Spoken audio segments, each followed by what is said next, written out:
கதை எழுதணும்னு நினைக்கிற இன்றைய இளைஞர்கள் கூட இந்த படத்தை பார்த்தீர்களே, ஆனால் ஒரு சாதாரண ஒரு விஷயத்தை எடுத்துக்கிட்டு ஒரு நல்ல ஸ்கிரீன் பிளே, சிறந்த வசனங்கள், நல்ல பாடல்கள் இருந்தால் அந்த படத்தை வெற்றி படமாக்க முடியும்.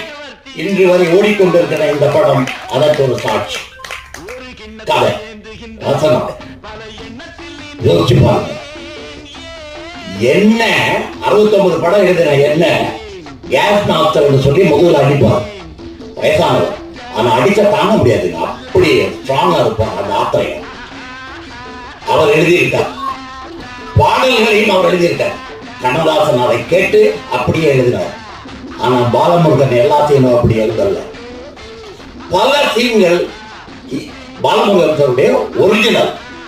அவர்கள் சொன்னார்களே சில வசனங்கள், அந்த வசனங்கள் எல்லாம் பாலமுருகன் எழுதியது.